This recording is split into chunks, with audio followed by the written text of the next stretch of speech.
Bayangkan seorang muslimah yang taat, sejak kecil hidup dalam tradisi yang kuat. Namun di tengah pencarian jiwanya, ia menemukan sesuatu yang tak pernah ia duga, sebuah kebenaran yang mengubah seluruh pandangan hidupnya.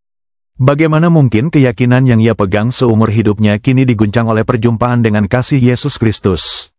Inilah kisah pencarian iman yang dramatis, penuh air mata, keberanian, dan akhirnya, sukacita sejati. Diskusi bersama Edis TV.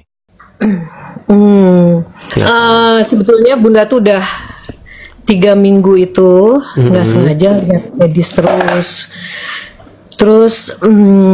kok seneng ya, terus banyak yang benar gitu, terus gimana ya kaget aja jadinya, karena selama ini kan yang Bunda imani, bukan imani sih, yang Bunda ikuti itu kan Al-Quran. Bunda tuh nggak pernah lihat hadis-hadis. Memang agak nggak setuju sih dengan ada beberapa hadis yang kadang-kadang aneh gitu kan. Misalnya apa saja itu Bunda? Ya itu contohnya yang suka dibahas kayak apa sih? Yaitu menikahi anak kecil yang masih kecil, terus punya istri, boleh istri 4. Jadi sebetulnya agak bertentangan dengan hati. Jadi Bunda lebih ke Al-Quran ya. Tapi kan Al-Quran tuh baku. Nah sejak nonton Edis itu tuh jadi kebuka semuanya. Apalagi Edis ngebahasnya hadis gitu kan. Masa sih kayaknya nggak percaya masa ada Nabi kayak gitu. Karena jadi sedih juga sih. Kecewa ya selama ini. Ternyata Nabi yang saya imani selama ini kok begini gitu ya. Iya kan di situ disebutkan diangkat jadi nabi aja di usia berapa tuh kalau nggak salah 40 ya. Masa Allah nggak milih-milih gitu? Tentu kan track recordnya dilihat gitu kan. Beda ya, maaf gitu, kalau Isa kan memang dipersiapkan gitu dari lahir sudah seperti suci gitu kan. Tapi begini Bunda Ocicit, ini banyak orang. Bunda Oci. Cicit itu panggilan Bunda lagi kecil, nama Bunda Rosi, jadi dipanggilnya Bunda Oci. Baik Bunda Oci. Begini Bunda Oci. Jadi karena di sini itu tidak boleh orang tuh asal ngaku-ngaku untuk dalam tanda kutip seperti membuat agama Islam tuh tersudut. Nggak boleh. Di sini dilarang keras orang pura-pura jadi Islam untuk mengatakan hal-hal yang negatif tentang Islam. Saya mau tes dulu kalau memang benar-benar Bunda Oci ini betul-betul seorang muslimah. Coba bacaan-bacaan sholat kah? Bacaan-bacaan Al-Quran kami mau dengar. Silakan. Qul a'udzu birabbin nas malik. Bismillahirrahmanirrahim. Qul a'udzu birabbin nas malikin nas ilahin nas min syarril waswasil khannas allazi yuwaswisu fi sudurin nas minal jinnati wan nas. Baik, ini sah ini muslimah ya muslimah. Ya, jadi sekarang ini kami pengen tahu nih Bunda Oci, sejak nonton Edis TV, apakah iman Bunda Oci ini jadi berbeda sekarang, tidak sama seperti dulu lagi imannya terhadap agama Islam?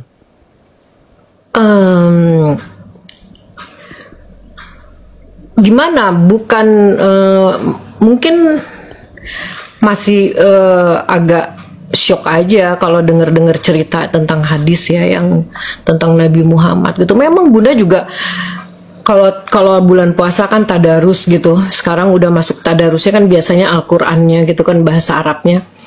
Tapi belakangan ini kan udah mulai terjemahan gitu. Bunda berapa kali hatam kok nggak ada disebutkan tentang Nabi Muhammad gitu. Nabi Muhammad paling 2% lah. Yang disebutkan malah banyaknya Isa gitu kan. Nah itu yang Bunda pertanyakan sebetulnya. Tapi kan memang cerita Nabi Muhammad itu ada di hadis kan. Cuma emang Bunda kan nggak pernah kurang ini hadis, karena kalau tausiah atau ke pengajian di masjid atau di mana, kadang ya hati kan yang bicarakan hati ya, agak kurang setuju gitu. Ya, tapi intinya adanya Edis tuh seneng gitu, akhirnya Bunda jadi tahu tentang mengenal sosok Muhammad gitu kan. Malah ada cerita di sini Sebetulnya kalau ada ustadz yang mahir agama, mungkin kalau naik sih Bunda seneng gitu ya. Tapi itu kalau akhirnya Bunda menemukan memang di ilmu hakikat pertanyaan itu sedikit lah gambaran. Hanya ustadz-ustadz ini karena masing-masing ilmu beda, yang syariat itu yang dalam Quran menjalankan kehidupan sehari, jadi Bunda nggak pernah ketemu. Tapi kayaknya agak nyambung-nyambung dengan Pak Cakra, dengan The Truth. Cuman baru sama Edis ini Bunda baru bisa naik gitu. Padahal ngikutin terus tiap jadi begini Bunda Oci. Jadi kalau kita bicara agama Islam dan bicara agama Kristen, sebenarnya kita ini sama-sama orang yang tidak pernah berjumpa dengan Yesus dan tidak pernah berjumpa dengan Muhammad. Kita hanya membaca kesaksian dari orang-orang yang pernah berjumpa dengan tokoh-tokoh tersebut. Kalau kita membaca Injil, Injil itu memberitakan kesaksian dari para saksi mata tentang apa yang mereka lihat, apa yang mereka raba. Ada di dalam tertulis dalam Injil Yohanes, bahwa apa yang kami beritakan kepada kamu tentang firman yang hidup, yaitu tentang apa yang kami lihat dengan mata kepala kami sendiri, apa yang kami raba dengan tangan kami sendiri. Nah, ketika kita membaca apa yang ada dalam literatur agama Islam juga seperti itu. Si fulan berkata, menurut si fulan berkata, kata si fulan, akhirnya kata Muhammad. Nah, jadi buku-buku yang katanya berasal dari para saksi mata ini kita periksa. Nah, ternyata kalau menurut keterangan para saksi mata, Muhammad dia tidak pernah mati kemudian keluar lagi dari kuburan. Dia tidak pernah bangkit dari kematian. Yang menjadi akal kita, yang membuat kita berpikir adalah, lalu bagaimana kita bisa percaya dengan segala omongan dia? Kalau hanya kata wahyu, saya dapat wahyu, semua bisa ngomong. Lia Aminuddin dapat wahyu, Ahmad Musedek dapat wahyu, semua dapat wahyu kalau masalah ngomong dapat wahyu. Jadi cerita-cerita Muhammad seperti nanti di dalam kubur ditanya siapa Tuhanmu, siapa nabimu, ya kan, disiksa dalam alam kubur. Cerita-cerita itu menjadi isapan jempol semua. Kebangkitan orang mati, neraka, surga, itu menjadi isapan jempol. Menjadi dongeng-dongeng yang tidak berkesudahan. Karena yang bercerita tentang itu tidak mengalami hal tersebut. Nah, berbeda dengan kekristenan. Di dalam agama Kristen, keterangan para saksi mata bercerita bagaimana Yesus itu bangkit. Ya kan? Nah, makanya perkataan-perkataan Yesus tentang adanya hidup yang akan datang, adanya hidup setelah kematian, itu dikonfirmasi dengan kebangkitannya. Jadi cerita-cerita surga, cerita-cerita neraka itu menjadi bisa dipercaya. Sementara kalau kita membaca cerita tentang Muhammad, itu cerita-cerita seperti cerita-cerita yang tidak terkonfirmasi. Begitu loh. Kalau kita membaca tentang Muhammad, itu banyak sekali cerita-cerita yang fantasi. Seperti misalnya Muhammad melihat Jibril, sayapnya katanya 6.000. Sayapnya 6.000 Muhammad ngitung. Gimana coba kita berpikir dengan akal sehat, gimana sayap Jibril itu 6.000? Ditaruh di mana sayapnya? 2 saja sayapnya udah nggak punya tempat. Apalagi 6.000. Terus pertanyaan alam kubur, udah ada kunci jawabannya tuh keluar. Kunci jawaban alam kubur. Nah, karena apa yang Bunda Oci alami, itu juga pernah saya alami. Banyak orang tidak memikirkan hal-hal yang demikian itu. Karena mereka tidak pernah mengalami peristiwa-peristiwa spiritual. Kalau orang sudah pernah mau hampir mati, orang itu pasti sudah mikir, ini kemana kita ini? Manusia ini sebenarnya dari mana? Coba, banyak orang yang sudah berpikir seperti itu. Ketika dalam tidurnya dia berpikir, dunia ini datang dari mana? Dari mana ini kok bisa kayak begini? Ini siapa ini yang bikin semua ini? Begitu. Terus kita ini dari mana? Mau kemana kita ini manusia ini? Nah, ketika orang sudah menyadari hal yang terdalam itu, biasanya dia akan cari tahu. Seperti itu. Apakah hidup setelah kematian itu benar-benar ada? Seperti kata lagunya Dewa 19, jika surga dan neraka itu benar-benar ada atau tak pernah ada. Begitu. Seperti misalnya kisah Isra Mi'raj, di mana Muhammad naik ke surga atau ke Sidratul Muntaha. Kemudian dia disuruh sholat. Wahai Muhammad, sholatlah kamu 50 kali sehari. Coba bayangin, apa ada manusia 24 jam bangun terus? Kan enggak, pasti dia tidur 8 jam. Udah kepotong, tinggal 16 jam. Apa ada manusia 16 jam itu enggak kerja? Pasti kerja, dipotong. Ya kan? Apa ada manusia itu enggak makan, enggak ngurus anak, enggak beres-beres rumah? Pasti. Pertanyaannya, bagaimana mungkin Allah nyuruh sholat 50 kali? Itu kan gak masuk akal. Berapa waktu yang kita butuhkan untuk mengambil air wudhu? Berapa waktu yang kita butuhkan untuk sholat dan sekali sholat? Tujuannya apa? 50 kali pasti ada tujuannya apa? 50 kali itu maksudnya untuk apa? Banyak-banyak itu. Akhirnya kan Muhammad menawar itu. Itu juga bukan Muhammad yang nawar. Jadi ketika dalam cerita itu Muhammad kembali, ya kan? Setelah dia kembali, dia ketemu sama Musa. Apa kata Allah, wahai Muhammad? Kami disuruh sholat 50 kali. Balik Muhammad, nggak akan kuat umatmu. Balik, ditawar. Jadi 45. Bunda Oci pernah dengar cerita itu? Nggak pernah. Nggak pernah dengar. Beneran nggak pernah. Iya, makanya saya pernah bilang begini, alasan seseorang masih muslim itu karena dia tidak mengerti apa itu agama Islam. Cuman banyak orang mengira ungkapan itu terlalu berlebihan. Padahal fakta begitu loh. Iya, Bunda juga nonton kamu jadi agak syok-syok gitu. Iya, seperti saya bilang, jika orang Islam nonton saya 1 kali, dia akan emosi, marah dia pasti. Enggak, Bunda nggak marah. Bunda tapi kedua kalinya dia akan mulai cari tahu apa ini orang ngomong bener atau enggak. Dicari tahu sama dia. Ketiga kali orang tersebut sudah mulai mengiyakan saya. Dan hati-hati yang keempat kali dia tidak akan lagi percaya dengan agama Islam. Gitu. Iya sih. Ya kan, kemudian iya banyak cerita-cerita lagi lah di dalam apa namanya hadis-hadis tersebut.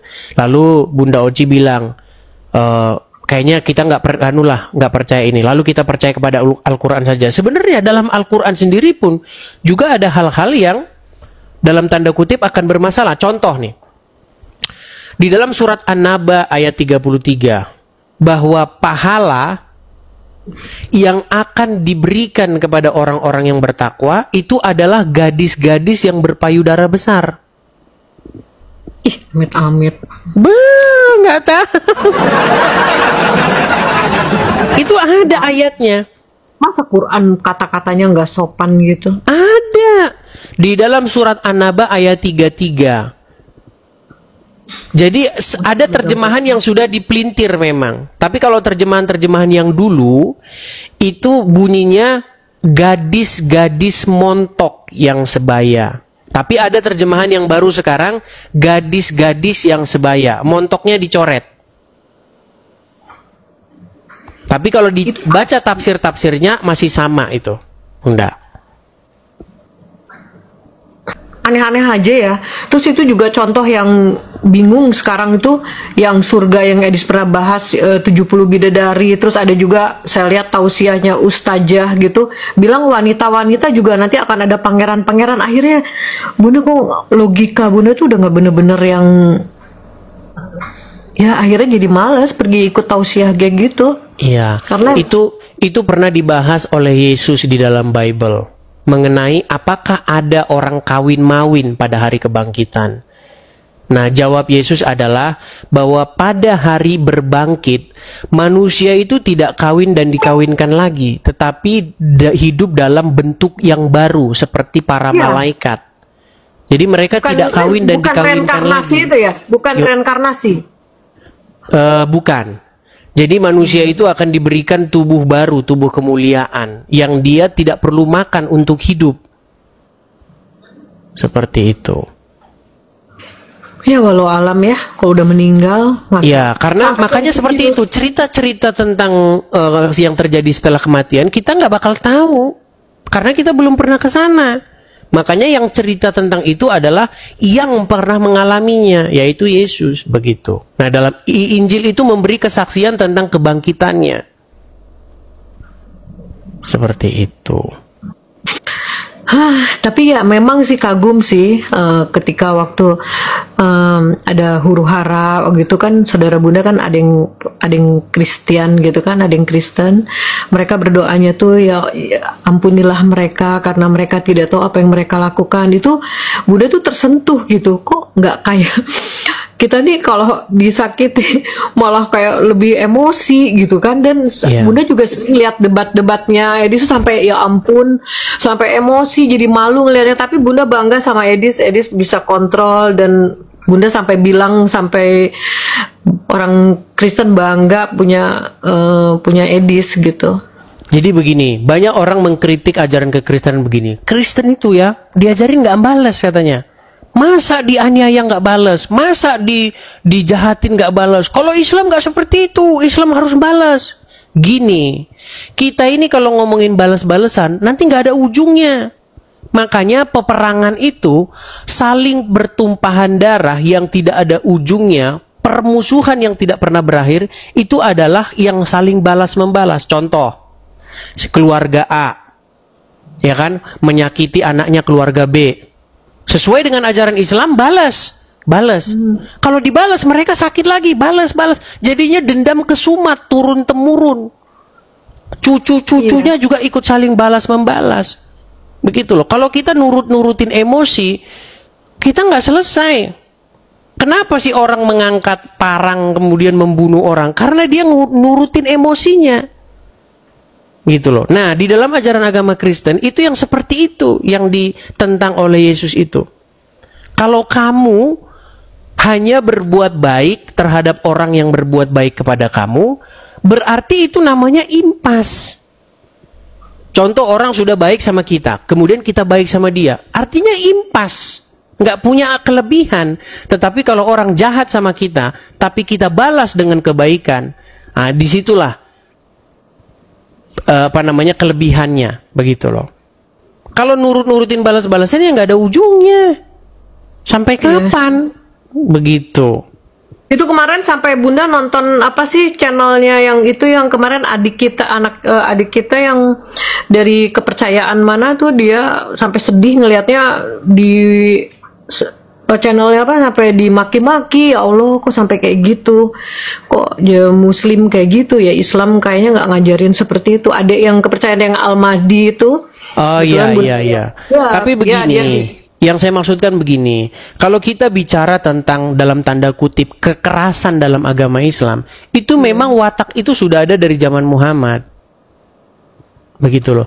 Di dalam Al-Quran surat Al-Fat 29 dikatakan begini, orang-orang yang bersama-sama dengan Muhammad itu keras kepada orang kafir, tetapi berkasih sayang sesama mereka. Nah, kalau kita betul-betul menelusuri ayat itu secara mendalam, maka orang pasti akan meninggalkan agama Islam. Masalahnya orang Islam ketika baca Al-Quran, mereka tidak akan meresapinya. Mereka itu hanya melantunkan huruf-huruf Arabnya dengan merdu kemudian menangis. Tapi artinya apa? Tidak tahu. Makanya orang Islam tidak pernah mengerti isi Al-Quran. Ya memang. Al-Quran juga kata-katanya baku gitu, harus dibahas, harus dijabarkan sama yang ahlinya. Kalau enggak kita bingung dengan kata-katanya. Kalau Bible kan, karena kan ada keluarga yang Kristen, kayaknya sederhana kata-katanya, gampang dicerna gitu kan. Yang diajarkan kasih sayang tuh kelihatan udah. Islam tuh mengajarkan kebaikan, tapi karena bahasanya rancu, jadi mungkin kita jadi harus bertanya sama ustadz, sama yang ahli gitu kan. Itu jadi prosesnya agak lama. Saya kasih contoh ya, misalnya begini. Di dalam Quran surat Al-Fat 29 dikatakan orang-orang yang bersama-sama dengan Muhammad itu saling berkasih sayang sesama mereka. Tapi sejarah Islam membuktikan bahwa orang-orang yang bersama-sama dengan Muhammad itu tidak saling berkasih sayang sesama mereka, tetapi mereka saling membantai. Setelah Muhammad meninggal, terjadi pertikaian internal umat Islam. Contoh misalnya, ketika Muhammad meninggal, istri Muhammad yang namanya Aisyah itu bersekutu dengan Tolhah, dengan Zubair, melawan pasukannya dari Ali, menantunya Muhammad. Jadi istrinya Muhammad ngelawan menantunya Muhammad.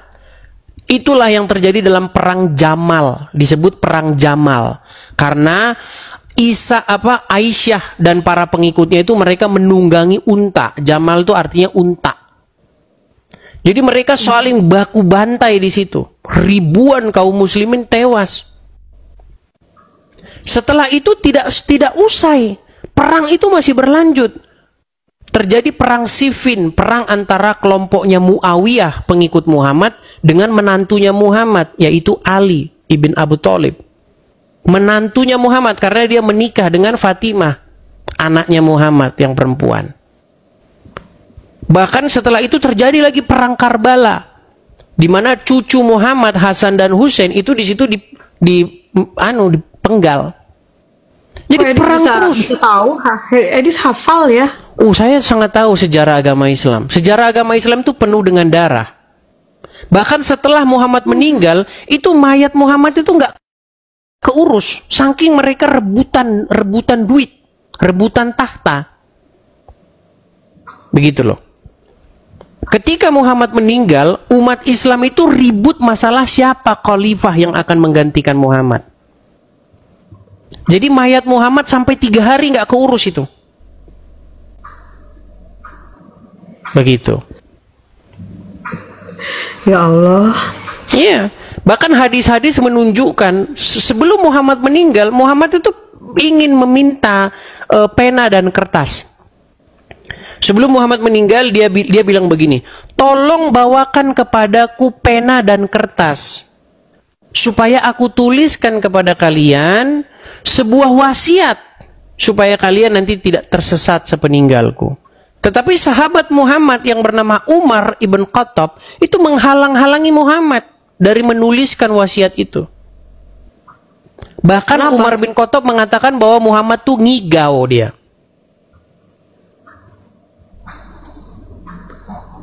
Kenapa Umar menghalangi? Karena menurut orang-orang Syiah, Umar itu ingin menghalang-halangi Muhammad, menunjuk Ali ibn Abu Thalib sebagai penerus dia. Makanya orang Syiah dengan orang Sunni itu nggak akur. Karena menurut orang Syiah, seharusnya Muhammad itu ingin menuliskan bahwasanya menantu dia, yaitu Ali ibn Abu Thalib, yang menjadi khalifah.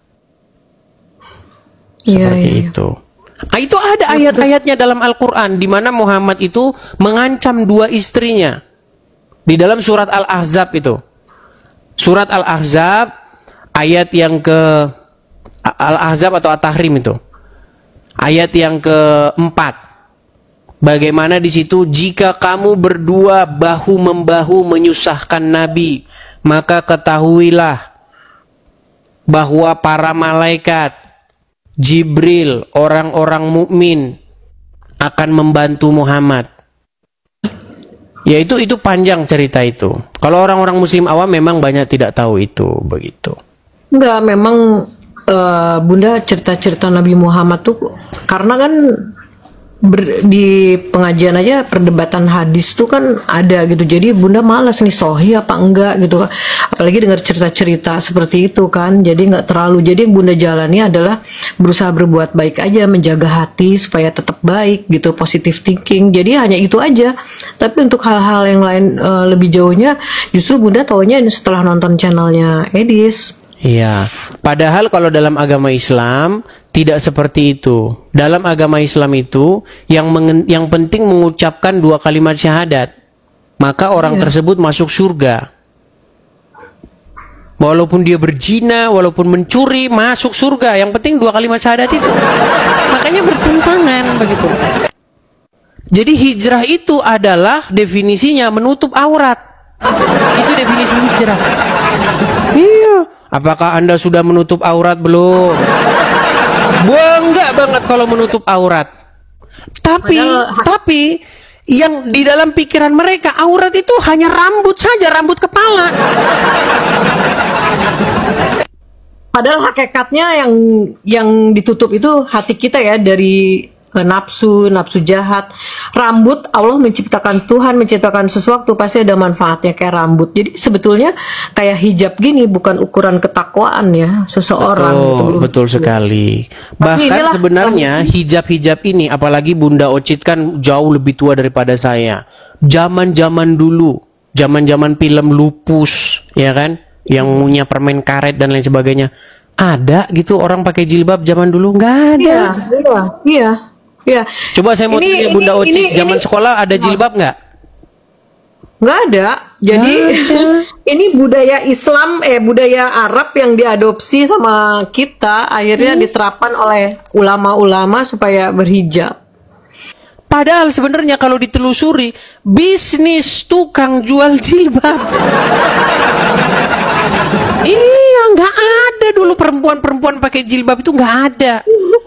Gitu loh. Tapi benar jadi boros beli jilbab mulu. Iya, jilbab terus. Makanya setiap hari wajib tutup aurat. Sejak kapan rambut itu jadi aurat? Quraisy Shihab pernah ngomong, bahwa apakah rambut itu termasuk aurat? Itu ulama itu masih berselisih pendapat.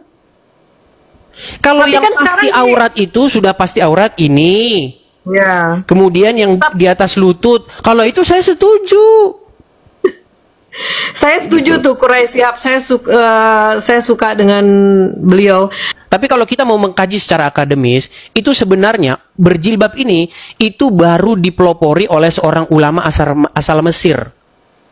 Ya, jadi dia itu ingin mengukur pergerakan orang Islam. Dulu ada partai politik di Mesir, mereka ingin mengukur kekuatan mereka. Jadi dibajuinlah kadernya itu dibajuin. Kalau zaman sekarang orang dibajuin dengan baju parpol, misalnya PDIP, dikaosin. Dengan dikaosin mereka dapat mengukur seberapa kekuatan mereka. Nah, sebenarnya jilbab itu pelopornya itu Hasan Albani dari Mesir. Mereka ingin mengukur kekuatan umat Islam, makanya perempuannya digituin, ditutupin kepalanya, begitu. Itu aslinya seperti itu. Lalu kemudian berkembang, jadi katanya menutup aurat lah, begitu. Tambah lagi ada pebisnis jilbab lah itu.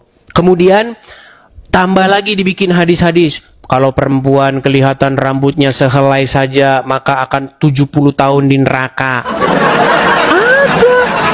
Ada perempuan yang menampakkan satu helai rambutnya kepada seorang yang bukan muhrimnya akan dihukum 70 tahun di neraka. Tapi hadis itu juga saya manfaatin, karena dulu begini. Dulu saya itu punya pegawai muslimah. Dia kalau habis dari kamar mandi, itu rambutnya itu numpuk di selokan air. Saya bilang sama dia, kamu tahu nggak, menurut hadis satu helai rambut wanita itu akan 70 tahun neraka. Dia ketawa, dia nggak percaya. Saya tunjukin hadisnya. Setelah saya tunjukin hadisnya, besok dia rambutnya tidak numpuk lagi di situ. Ada hadisnya.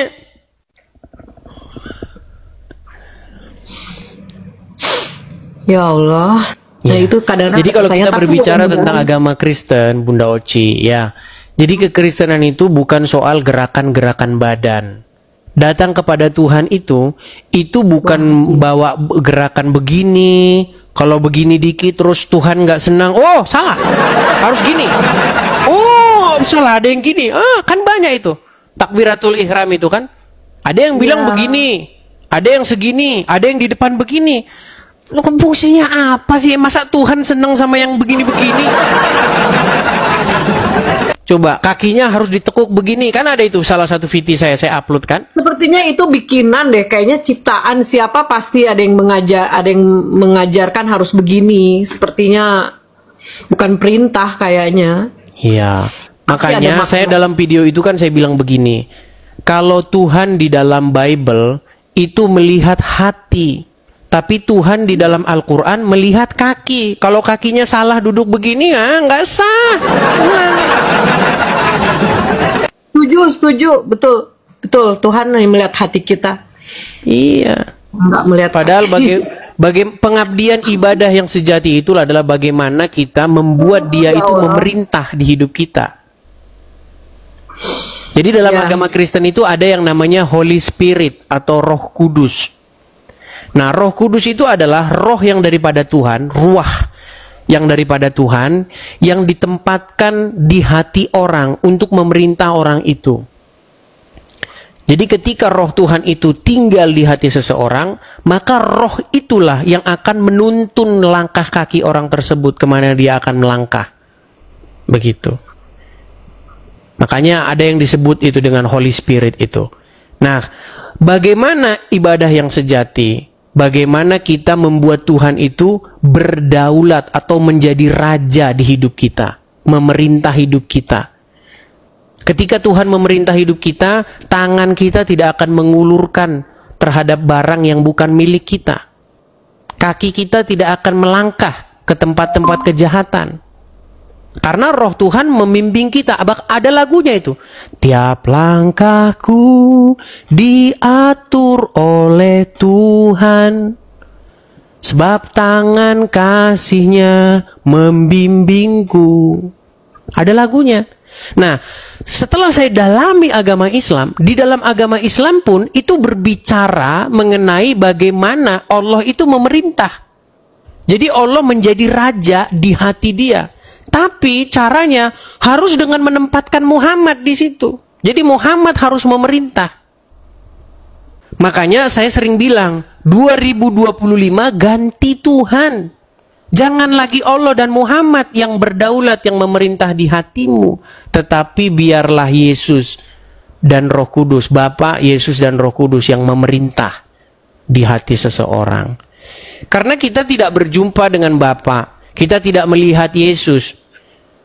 Tetapi kita sekarang ini, zaman sekarang ini zamannya pencurahan Roh Kudus. Supaya roh Tuhan itu memerintah di hati seseorang. Begitu. Makanya sering saya bilang 2025 ganti Tuhan gitu. Dulu kan mereka ada tagar tuh 2019 ganti presiden, tapi gagal kan? Sampai siapa itu yang ininya besar itu, siapa itu? Yang ya Allah kami khawatir tidak ada yang menuhankan Engkau lagi. Siapa sih? Siapa namanya teman-teman di kolom komentar? Siapa sih? Siapa? Itu yang perempuan-perempuan yang bersama-sama dengan Habib-Habib. Bukan, ada perempuan. Yang Neno Warisman. Oh. Iya kan? Kan doanya kan cetar membahana itu. Ya Allah, jika kamu tidak mendengarkan doa kami khawatir tidak ada yang menyembahmu lagi, ya Allah. Ya Bunda juga nggak bisa terima, bukan nggak terima ya, hati kayaknya ya kayak mengucapkan Natal gitu kan, apa sih salahnya gitu kan, kenapa sampai MUI juga turun tangan gitu kan, bikin larangan. Sedih. Padahal di dalam Al-Quran ada ayat, di dalam surat Maryam ayat yang ke-33, surat Maryam ayat 19 ayat 33 itu kalau nggak salah, atau 19, dikatakan selamatlah, kata Nabi Isa itu. Isa berkata, selamatlah ketika aku dilahirkan, ketika aku wafat dan aku dihidupkan kembali. Artinya mengucapkan selamat atas kelahiran Nabi Isa ada dalilnya dalam Al-Quran. Iya. Iya. Justru yang nggak ada itu mengucapkan selamat atas kelahiran Muhammad. Emang ada dalam Al-Quran mencatat kelahiran Muhammad? Nggak ada. Wah. Bahkan Muhammad tuh hanya disebut 4 kali saja dalam Al-Quran. Iya, makanya itu yang Bunda cari juga. Sementara kan dalam kamu nih mempengaruhi perasaan Bunda nih. Sekarang Bunda itu sensitif banget soalnya kamu membuat aku jadi sekarang ngomongnya aja jadi nggak karuan. Dalam surat An-Nisa ayat ke berapa 80 itu kan dibilang mengikuti barang siapa yang taat kepada Rasul sama dengan mentaati Allah. Kita kan udah didoktrin seperti itu. Jadi otomatis ya ke Nabi itu. Jadi kalau Edis bahas Muhammad Trop ya itu dasarnya di situ. Jadi susah. Dan itu sudah diakui juga Bunda Oci. Ya, sedangkan cerita Nabi Muhammad sendiri nggak tahu gitu kan, baru tahu sekarang dari Edis kenapa kayak gitu. Tapi kenapa bisa terpilih? Tapi ya mudah-mudahan nanti mungkin Bunda tanya-tanya juga sama Ustadz, nggak ada yang mau jawab. Selalu mereka bilang ibu tuh terlalu jauh, ibu tuh ini, ibu tuh harus yakin aja ikutin. Ibu susah juga sih. Imani saja gitu ya. Ya pelan-pelan lah. Apa Bunda kan belajar, maksudnya banyak masukan dari kamu, dari Pak Cakra, dari mana, seneng aja, makasih gitu kan. Ya. Menjawab sebagian pertanyaan dalam hati gitu. Ya, saya cuman kutip satu ayat dalam Bible, apa yang Yesus katakan, akulah jalan dan kebenaran dan hidup, akulah kebangkitan dan hidup, begitu. Jadi kebangkitan Yesus itu menjawab segala pertanyaan-pertanyaan saya tentang kita ini dari mana, asalnya dari mana, apakah benar ada kebangkitan, apakah benar ada kehidupan setelah kematian, begitu. Karena kalau kita bicara sains, ya kan, ya memang apakah ada kehidupan setelah kematian? Nggak ada. Kalau kita ngomong sains, emang ada gitu? Nggak ada. Orang mati, selesai mati, nggak ada lagi. Tapi seperti pengalaman-pengalaman spiritual kan, yang Bunda Ocha cerita, dulu udah pernah koma, tapi masih memiliki kesadaran, seperti itu. Apakah itu adalah roh, spirit, atau itu adalah sisa-sisa energi yang masih ada di dalam batang otak kita, atau bagaimana? Itu semua masih dalam pengkajian. Tapi saya juga pernah meneliti ya, pengalaman-pengalaman orang yang mau mati. Ternyata itu bukan hanya terjadi di Indonesia. Saya pernah mengkaji satu kajian apa yang terjadi sebelum orang mati. Ternyata ada hal yang sama gitu. Jadi sebelum orang mati itu biasanya dia itu didatangi sama orang-orang yang sudah mati.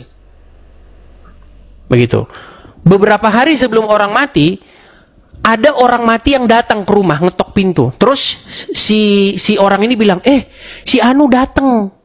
Si siapa begitu. Dia nyebutin orang-orang yang udah mati. Nah, apakah itu halusinasi ataukah itu benar-benar spirit membuktikan bahwa memang dunia setelah kematian itu sungguh-sungguh ada? Itu pernah juga saya kaji seperti itu. Iya.